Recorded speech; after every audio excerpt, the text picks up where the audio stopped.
آگے جو ہے دیگر جو ہے اجتماعی اعمال چلتے رہیں گے۔ تو جہاں تک جو ہے وہ پہلے اجتماعی عمل کا تعلق ہے آداب الاسلام کا، تو آج ہے آداب نشست، یعنی بیٹھنے اٹھنے کے آداب جو ہے وہ بیان ہو رہا ہے۔ نمبر 1، انسان جب اور جہاں بیٹھے تواضع سے بیٹھے، تواضع انکساری کے ساتھ بیٹھے جہاں بیٹھنے کا موقع ملے، کسی محفل میں مجلس میں بیٹھا ہے، کرسی پہ ہے، زمین پہ ہے، لیکن انسان کے بیٹھنے کے انداز میں تواضع اور انکساری ہونی چاہیے۔ نمبر 2، ازرائے فخر و تکبر اکڑ کر، تکیہ لگا کر، چار زانو ہو کر اور ٹانگ پر ٹانگ چڑھا کر نہ بیٹھے، کہ تکبر کے ساتھ نہ بیٹھے۔ کوئی مجبوری ہے تو ٹھیک ہے، آپ اس طرح بیٹھ رہے ہیں، آلتی پالتی مار کے بیٹھ رہے ہیں تو مجبوری الگ بات ہے، لیکن بطور اظہار تکبر اور تفاخر کے جو ہے بیٹھنا یہ پسندیدہ نہیں ہے۔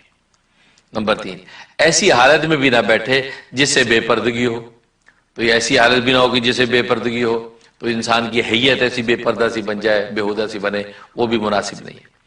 نمبر 4، کچھ دھوپ اور کچھ سائے میں بھی نہ بیٹھے، یا کچھ دھوپ میں بیٹھا کچھ سائے میں بیٹھا، یہ بھی مناسب نہیں ہے۔ نمبر 5، قبلہ رو بیٹھنے کو ترجیح دے، اس انداز سے بیٹھے کہ سامنے قبلہ، چہرے کی طرف قبلہ ہے، اس طرح نشست اگر اس کی ہو تو بہت اچھا ہے، باعث برکت ہوتا ہے۔ نمبر 6، اگر کسی بزرگ کے سامنے بیٹھنے کے اتفاق ہو تو نہایت ادب سے بیٹھے، نہایت ادب سے مطلب دو زانوں بیٹھے جیسے تشہد میں بیٹھتے ہیں۔ اگر آلتی پالتی مار کے بیٹھنا ہے، مجبوری ہے کہ دو زانوں نہیں بیٹھ سکتا، تو لیکن بیٹھنے کی حیت کے اندر ایک ادب کا اظہار ہو، نگاہیں اور سر جو ہے ادب سے اٹھائے، تو یہ پتہ چل جاتا ہے کہ انسان کی حیت سے کہ آدمی ادب سے بیٹھا ہے۔ تو یہ جو ہے بیٹھنے ان کی جو ہے ادب کا لحاظ رکھے گا تو انشاءاللہ اس محفل مجلس کی پوری برکت اللہ عطا فرمائیں گے۔ اس کے بعد ادب ہے آداب مجلس، مجلس کا ادب۔ کسی مجلس کے اندر جو گئے ہیں تو اس کے آداب کیا ہیں؟ تو فرمایا کسی تفریح کے یا تقریب کے لیے جب سب مل کر بیٹھیں تو اس کو مجلس کہتے ہیں۔ تفریح کے لیے ہے یا تقریب کے لیے سب جمع ہے تو وہ مجلس کہلاتی ہے۔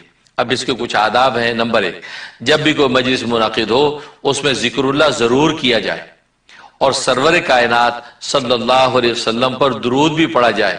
ان سے کسی مجلس کا خالی ہونا اس مجلس کے مردہ ہونے کے مترادف ہے، کیونکہ آپ جانتے کہ حدیث میں آتا ہے کہ جس مجلس و محفل میں اللہ اور اللہ کے رسول کا نام نہیں لیا گیا ہو، یعنی اللہ کا ذکر نہ ہو اور رسول اللہ صلی اللہ علیہ وسلم پر صلاۃ و سلام نہ ہو، تو وہ مجلس کا روز قیامت میں اس اہل مجلس کے لیے حسرت اور افسوس ہوگی۔ اور ایک روایت میں فرمایا کہ وہ اہل مجلس ایسے ہیں جیسے ایک مردہ گدھے کے پاس بیٹھے تھے اور اٹھ کر چلے گئے، کہ جس میں نہ اللہ کا ذکر کیا نہ رسول اللہ صلی اللہ علیہ وسلم پر صلاۃ و سلام پڑھا، تو یہ گویا کہ مردہ گدھے کے پاس بیٹھے تھے۔ تو جو مردہ گدھے کے ہم نشین ہوں تو ان کی کیا قیمت ہوتی ہے؟ کوئی قیمت نہیں ہے۔ تو اس لیے جو ہے یہ مجلس میں صلاۃ و سلام اور اللہ کے ذکر کا یہ ہونا بہت ضروری۔ نمبر 2، ہر شخص کے لیے ضروری ہے کہ وہ مجلس میں کھل کر بیٹھے، مجھے بھی کھل کے اطمینان کے ساتھ جو بیٹھے۔ نمبر 3، کسی کو اس کی جگہ سے اٹھا کر خود نہ بیٹھے بلکہ جہاں جگہ ملے وہیں بیٹھ جائے۔ اور یہ مجلس کے آداب بہت اہم ہیں، کیونکہ خواتین کی مجلس ہوتی ہیں، حضرات کی مجلس ہوتی ہیں، صبح شام محفل مجلس، اور مجلس محفل میں پتہ چلتا ہے ایک دوسرے کے آداب کا، اس لیے ان آداب کو اچھی طرح پلے باندھیں۔ نمبر 4، اگر کوئی اٹھ کر باہر چلا جائے اور اس کے واپس لوٹنے کا امکان ہو تو اس کی جگہ پر کوئی نہ بیٹھے۔ یہ بہت اہم بات ہے۔ اگر امکان ہے کہ واپس آئے گا، واش روم گیا ہے یا ہاتھ دھونے گیا ہے یا کسی مجبور سے گیا ہے تو واپس آئے گا تو اس کی سیٹ خالی رہنی چاہیے، بجائے اس کے جیسے گیا اٹھ کے آپ آ کر بیٹھ گئے۔ اب وہ جب واپس آئے تو دیکھا وہ جگہ پہ دوسرا بیٹھا ہے، اب وہ بیچارہ مربت لحاظ میں آپ کو اٹھا نہیں رہا، تو یہ بہت بےہودگی کی بات ہے، یہ مناسب نہیں ہے۔ نمبر 5، جو ایک دوسرے کے پاس بیٹھے ہوں ان میں گھس کر جگہ بنانے کی کوشش نہ کرے۔ وہ اگر از خود جگہ فارغ کر دے تو مذاکرہ نہیں۔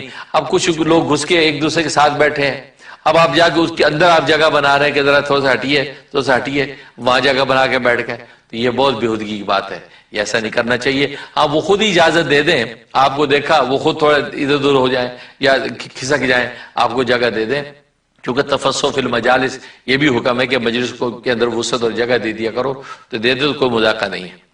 نمبر 6، اور بہتر بھی یہی ہے کہ جب کوئی آئے تو اس کی خاطر ذرا اپنی جگہ سے کھسک جائے۔ اب مجلس میں اگر کوئی دوسرا آئے تو اپنی جگہ سے کھسک جائے، تاکہ مقصد یہ ہے کہ اس کو بھی بیٹھنے کی جگہ مل جائے، تو یہ مناسب ہے۔ نمبر 7، مجلس میں پاؤں پھیلا کر، اکڑ کر، ناک چڑھا کر، منہ پھلا کر یا سردار بھر کر نہ بیٹھے۔ ہاں مجلس میں پاؤں پھیلا کے یوں نہ بیٹھے.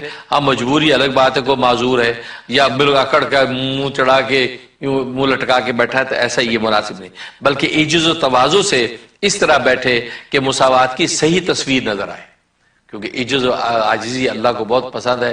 اور بندے کے ساتھ زیبا تو ہے ہی عاجزی. جو ناپاک پانی کے قطرے کا بنا ہو اور جس کی اصل جو مٹی سے بنی ہوئی ہو، اور مٹی ہر روز پاؤں کے اندر روندی جاتی ہو، پھر مٹی کے اندر گرنا ہو، سارا کھایا پیا مٹی سے پیدا ہوتا ہو، پہننا اوڑھنا سارا مٹی سے پیدا ہوتا ہو، تو اس مٹی والے انسان کو اکڑ کس بات کی؟ اس کو تو اکڑ زیب ہی نہیں دیتی، اس کو اکڑنا نہیں چاہیے، کیونکہ انسان کا سب کچھ مٹی کا ہے. اصل اس کی مٹی، ابھی ناپاک پانی کا قطرہ، اور جو کچھ کھاتا پیتا ہے وہ سارا مٹی سے بنتا ہے، جو پہنتا اور سب مٹی میں سے بنتا ہے. تو پھر مٹی کے باہر سے، اور پھر مرے گا تو جائے گا مٹی میں. تو جس کی حالت یہ ہو تو منھا خلقناکم وفیہا نعیدکم ومنھا نخرجکم تارۃ اخری، تو اس کی کیا حیثیت ہے؟ اس لیے اکڑ پھوں زیب نہیں دیتی. نمبر 8، بلا ضرورت نہ بولے، موقع محل کے مطابق بات کرے. نمبر 9، اگر چھینک آئے تو منہ پر ہاتھ یا کپڑا رکھ لے اور آہستہ چھینکے. دیکھو یہ نبی پاک صلی اللہ علیہ وسلم کی سنت ہے کہ چھینک آئے منہ پہ ہاتھ رکھے، کپڑا رکھے. اور آج یہ کرونا وائرس کے حوالے سے آفت آئی ہے تو دنیا لوگوں کو یہ ادب سکھا رہی ہے کہ چھینک آئے تو منہ پہ کپڑا رکھ لیں، ہاتھ رکھ لیں، یا یہ کہ وہ ماسک لگا لیں. تو مطلب یہ کہ جو 1400 سال پہلے رسول اللہ صلی اللہ علیہ وسلم جینے کا ڈھنگ سکھا گئے تھے، آج مغربی دنیا کی سائنس اب پہنچی ہے وہاں پہ. اس سے آپ شکر کریں کہ اللہ نے آپ کو اسلام کی دولت سے مالا مال کیا ہے، اور رسول اللہ کی سنتوں کی نور سے ہم منور ہیں کہ ہمیں وہ سمجھ عقل عطا کر دی. جہاں ان کی عقل اور سمجھ تھمتی ہے وہاں سے مسلمان کی شروع ہوتی ہے. نمبر 10، جمائی آئے تو اسے روکنے کی کوشش کرے، اگر نہ روکے تو منہ ڈھانک لے. نمبر 11، مجلس میں اگر کوئی ایسا بڑا آدمی آئے جو تعظیم و تکریم کا خواہاں نظر آئے تو اسی کی ذات کی خاطر ہرگز نہ اٹھے، بلکہ اکرام علم کے طور پر کھڑا ہو جائے. تو اگر کوئی بڑا آدمی آیا تعظیم و تکریم کا خواہاں ہے، یا وہ چاہتا ہے میرے لیے کھڑے ہوں لوگ، تو اس کے لیے تو پھر نہیں کھڑا ہونا چاہیے. یہ ادب لکھا ہے. لیکن اگر وہ نہیں چاہتا کہ میرے کھڑے ہوں تو پھر اس کے لیے کھڑا ہونا ہو تو پھر علم کے ادب کے لیے کہ عالم دین ہے، لہذا اس کے علم کے اکرام کے لیے میں کھڑا ہو رہا ہوں، تو اس میں کوئی مذاقہ نہیں ہے. نمبر 12، اگر کوئی منکسر المزاج بزرگ آئے اس کی تعظیم کے لیے کھڑا ہو جائے. کوئی منکسر المزاج بزرگ ہے، متواضع بزرگ آ گیا تو اس کے ادب کے لیے کھڑا ہو، کیونکہ ظاہر ہے وہ اپنے کھڑے ہونے کا خواہاں نہیں ہے. نمبر 13، مجلس میں اگر کسی سے ملنے کے لیے جائے اور اسے مشغول پائے تو بیٹھنے کے لیے منتظر اجازت نہ رہے، بلکہ خود بخود بیٹھ جائے. یہ بھی بہت ضروری ہے. اب ایک آدمی کو ملنے گئے اور وہ بیچارہ مصروف ہو، آپ سامنے آ کے کھڑے ہو گئے. اب بیچارہ بیٹھا ہے نیچے کہ مشغول، اب آپ بالکل سامنے جو قطب مینار بن کے کھڑے. اب آپ کھڑے نا، آپ چپ کر کے سائڈ پہ بیٹھ جائیں. جیسے وہ فارغ ہوگا آپ کی طرف نگاہ کرے گا، آپ کہیں جی السلام علیکم، اٹھ کے آپ مسافہ کر لیں. لیکن بہت سے ایسے ہوتے ہیں وہ بیٹھنے کے لیے اجازت کے لیے کھڑے ہو جاتے ہیں. اب وہ بندہ نہیں کہہ پا رہا، ٹیلی فون پہ ہے یا مصروف ہے، تب آپ بھی بالکل ستون بن کے کھڑے ہیں، اس کو تشویش ہو رہی ہے. آپ چپ کر کے کرسی پکڑ کے بیٹھ جائیں، یہ نیچے بیٹھنے نیچے بیٹھ جائیں چپکے سے. اب بل ایون کہ فون کرتے کرتے اس بیچارے کو اشارہ کرنا پڑتا ہے، یہ ایسا مناسب نہیں. آپ چپ کر کے جب بیٹھ جائیں.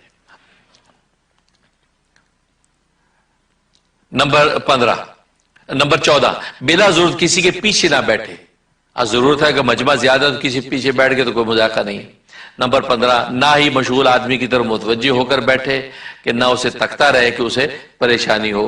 تو گویا کہ اس انداز سے یہ آداب پورے کرنے چاہیے. اور 16 اور آخری ادب یہ مجلس کا کہ صدر مجلس کی موجودگی میں کوئی شخص کسی دوسرے کو نہ روکے نہ ٹوکے، نہ کسی دوسری طرح اس کے معاملے دخل اندازی کرے. صاحب مجلس صدر مجلس موجود ہے، آپ کسی کو روک ٹوک آپ نہ کریں، پیچھے آپ کیوں بیچ میں جو ہے نازم اعلیٰ بن رہے ہیں؟ آپ خاموش بیٹھیں، بس صاحب مجلس خود ہی متنبع کرے گا، بے خاموش ہو جائے، آگے ہو جائے، پیچھے ہو جائے، یا جو بھی سپرویژن کر رہا ہے وہ کرے گا. آپ جو اب چپ کر کے اپنے کام سے کام رکھیں اور صدر مجلس کی گفتگو کی طرف متوجہ رہیں. یہ ادب. اگر بیچ میں آپ خود جو ہے بن کے جو ہے منتظم بن کے لوگوں کو اٹھائیں بٹھائیں گے تو یہ ادب کے خلاف ہے. ہو سکتا ہے صدر مجلس کو برا لگے. تو یہ آداب مجلس ہے.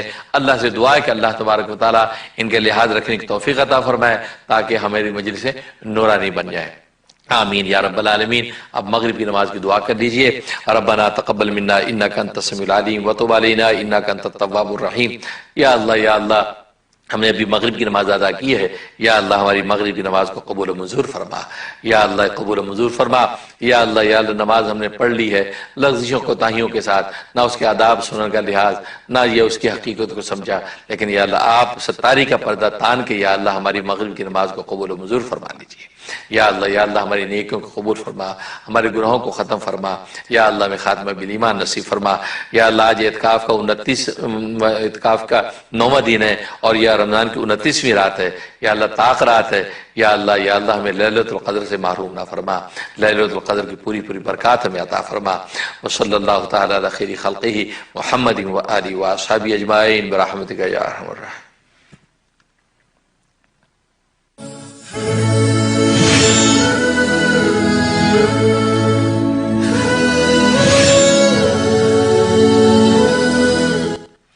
حاضرین و ناظرین اور دنیا بھر کے معتکفین اور مریدین، ہمارے مغرب کے بعد کے اجتماعی عمل میں سے اگلا عمل جو ہے آج ہے پانی پینے کی سنتوں کا بیان، تاکہ ہم سنت کے مطابق پانی پئیں اور نبی پاک صلی اللہ علیہ وسلم کی سنتوں کی سعادت بھی حاصل کریں اور اللہ کی طرف سے رحمت و برکت بھی نصیب ہو۔ تو پانی پینے کی سنتیں، سنت نمبر 1، دائیں ہاتھ سے پانی پئیں کیونکہ بائیں ہاتھ سے شیطان پانی پیتا ہے، حوالہ صحیح مسلم۔ ظاہر ہے کہ سیدھے ہاتھ سے پانی پینے کا اہتمام ہونا چاہیے، الٹے ہاتھ سے ہاں کوئی مجبوری ہے الگ بات ہے، لیکن یہ کہ عادت جو ہے وہ دائیں ہاتھ کی ہونی چاہیے۔ سنت نمبر 2، 3 سانس میں پانی پینا چاہیے اور سانس برتن سے منہ الگ کر کے لینا چاہیے، حوالہ ترمذی شریف۔ یعنی 3 سانس میں پانی پئیں، پانی پیا سانس لیا، پانی پیا سانس لیا، پھر اس کے بعد پانی پیا، تو گویا کہ لیکن برتن کو الگ کر کے سانس لے، اس کے اندر سانس نہ لے۔ سنت نمبر 3، پانی پینے سے پہلے بسم اللہ اور آخر میں الحمدللہ کہنا چاہیے، حوالہ بخاری شریف۔ یعنی بسم اللہ کر کے بسم اللہ پانی پیا، اس کے بعد پی لیا الحمدللہ، اس طرح پانی پی لے۔ سنت نمبر 4، پینے کی چیز میں پھونک نہ مارنا، پینے کی چیز میں پھونک نہ مارے، حوالہ ابو داؤد شریف۔ سنت نمبر، اچھا یہ پھونک سے ایک اور مسئلہ سمجھ لیں کہ ایک ہوتا ہے پانی پہ دم کرنا، وہ دم کرنے میں پھونک مارنا نہیں ہوتا، وہ اس کے اندر تھتکارنا ہوتا ہے، یہ یاد رکھیں۔ بہت سے لوگ یہ شبے میں پڑ جاتے ہیں کہ یار پھونک مارنے سے منع کیا، مکروہ ہے، اور یہ صاحب پانی پہ دم کر کے اس کو پھونک مار رہے ہیں اس میں، تو وہ پھونک نہیں ہوتی، وہ تھتکارنا ہوتا ہے۔ وہ پڑھنے کے بعد یہ کرتا ہے۔ تھتکارنے کا مطلب یہ ہے کہ جو اس نے پڑھا، پڑھنے کی برکت جو اس کے منہ اور لعاب کے اندر پیدا ہوئی، وہ تھتکارتا ہے تو 1-2 قطرے لعاب کے اس پانی کے اندر مکس ہوتے ہیں، وہ باعث برکت ہو جاتا ہے پانی۔ اب وہ پانی مریض کو پلایا جاتا ہے تو گویا کہ وہ باعث شفا بچ جاتا ہے، تو اس کو تھتکارنا کہتے ہیں۔ اور نبی کریم صلی اللہ علیہ وسلم جو ہے اس طرح پینے کی چیز کو بھی تھتکار کے جو دیا کرتے تھے، اور اس لیے حدیث میں آتا ہے کہ اس وہ مدینے کی بچیاں جو ہے وہ مسجد نبی کے سامنے پیالوں کٹوروں میں پانی لے کے کھڑی ہو جاتی تھیں، نمازی گزر کے اس میں تھتکارتے تھے برکت کے لیے، تو اس کو استعمال کرتی تھی، تو اس لیے فرمایا۔ تو لیکن پھونک مارنا، یہ پھونک مارنا جو ہے یہ بلا وجہ ہے، کیونکہ اس کے اندر تو پڑھنے کا اور ذکر کا کوئی اثر نہیں ہے۔ سنت نمبر 5، آب زمزم کھڑے ہو کر پینا، آب زمزم پئیں تو کھڑے ہو کر پینا، تو حوالہ ترمذی شریف۔ سنت نمبر 6، وضو کا بچا ہوا پانی کھڑے ہو کر پینا، حوالہ شمائل ترمذی۔ تو وضو کا بچا ہوا پانی، ظاہر ہے کہ آج کل تو اس کے ٹوٹیوں سے نہیں پتہ چلتا، لیکن ایک لوٹے کے ساتھ وضو کرنے کا جب اہتمام ہوتا تھا، اب لوٹے میں جو پانی بچ گیا اس میں سے 2-4 گھونٹ پی لیا کرتے تھے۔ سنت نمبر 7، رات کو چھوارے یا انگور پانی میں بھگو کر رکھ دیں اور صبح کو ان کا پانی پینا، اس کو نبیذ تمر یا نبیذ عنب کہتے ہیں۔ یہ نبیذ جو یہ بہت کام کیجیے، خاص طور پہ گرمیاں اب آ رہی ہیں، یہ مئی سے اب گرمی شروع ہو گئی ہے، گرمیوں میں یہ نبیذ تمر جو بہت جاندار چیز ہے۔ 3 کھجوریں لیں یا چھوارے لیں، 3 چھوارے لے کے ان کو جو ہے وہ آپس میں توڑ دیں گٹھلیوں سمیت، وہ کھول دیں اور پانی 1 گلاس پانی میں ڈال دیں۔ صبح کو جو ہے اٹھ کے جو ہے وہ اس کے اندر مٹھاس آ جائے گی، وہ چھوارے کھا لیں، گٹھلیوں کو جو ہے محفوظ جگہ پہ رکھ دیں اور جو وہ پانی پی لیں۔ یہ نبیذ تمر ہے، بہت اس سے قوت و طاقت ہوتی ہے، گرمیوں میں خاص طور پہ بہت ہی مفید ہے، تو اس کا اہتمام نبی کریم صلی اللہ علیہ وسلم کیا کرتے تھے۔ لیکن اس میں مسئلہ یاد رکھیں کہ اگر زیادہ دیر تک صبح کو نیار منہ پڑا رہا اور سورج نکل آیا اور اس کے اندر ابال پیدا ہو گیا، جھاگ بن گیا، تو پھر اس کو پینا جائز نہیں ہے، اس میں نشے کا اثر آ گیا۔ یہ آگے لکھ رہے ہیں اگر گرمی کی وجہ سے یا دیر تک رکھا رہنے کی وجہ سے نشہ پیدا ہو جائے تو ہرگز نہ پیویں، نشہ آور چیز حرام ہے۔ سنت نمبر 7 سنت نمبر 8 کوئی مشروب خود پی کر دوسروں کو بقیہ دینا ہو تو دائیں جانے والے کا حق ہوتا ہے۔ حوالہ ترمذی شریف۔ آپ نے پیا، دائیں والے کو دیا، اسے دائیں والے، تو سیدھی طرف والے کا حق ہے۔ اس طریقے سے یہ پینے کا اہتمام کرنا چاہیے۔ سنت نمبر 9 جو شخص دوسروں کو پلائے وہ خود سب سے آخر میں پیے۔ ساقی جو ہے سب سے آخر میں پیتا ہے، لہذا اس کو چاہیے کہ سب کو پہلے پلا چکے، اب جو بچ گیا اب وہ پیے۔ حوالہ ترمذی شریف۔ سنت نمبر 10 باسی شب کو رکھا ہوا پانی دن کو پینے میں استعمال کرنا، یعنی رات کو اس کو رکھ دیا پانی کو اور صبح پیا۔ جیسے ہمارے ملکوں میں مٹی کے گھڑے ہوتے ہیں، مٹی کے گھڑوں میں رات پانی بھر دیا اور صبح کو ٹھنڈا یک ہو جاتا ہے، وہ گرمیوں یا سردی میں پانی ٹھنڈا ہو جاتا ہے، وہ پانی پینا اور صحت کے لیے بہت زبردست ہے اور ظاہر کہ سنت ہے۔ تو باسی پانی جو رکھ دیا جائے، صبح کو پیے، استعمال کرے تو وہ صحت کے لیے بہت مفید ہے۔ حوالہ بخاری شریف۔ سنت نمبر 11 ہر پینے کی چیز پی کر سوائے دودھ کے یہ دعا کرنا، اللہم بارک لنا فیہ واطعمنا خیرا منہ۔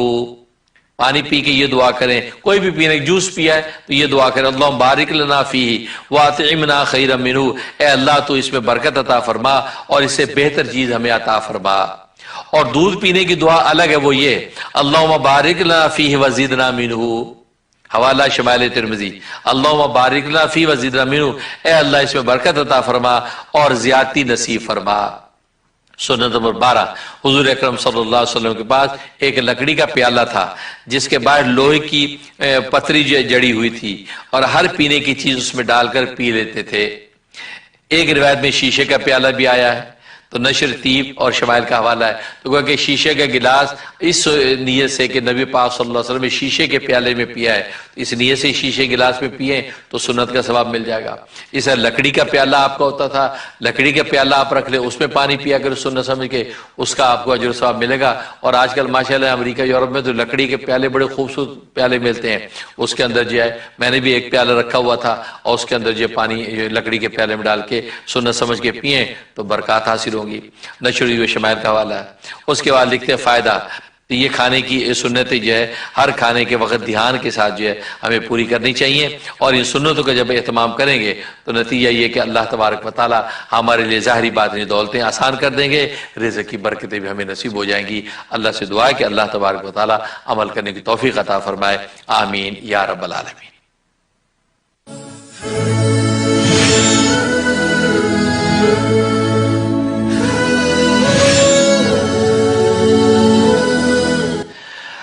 اب ناظرین حاضرین اجتماعی ذکر ہوگا، اور ذکر جیسے کہ میں نے بتایا کہ یہ شغل سلطان الاذکار اللہ کا ذکر نفسی یہ ہوگا۔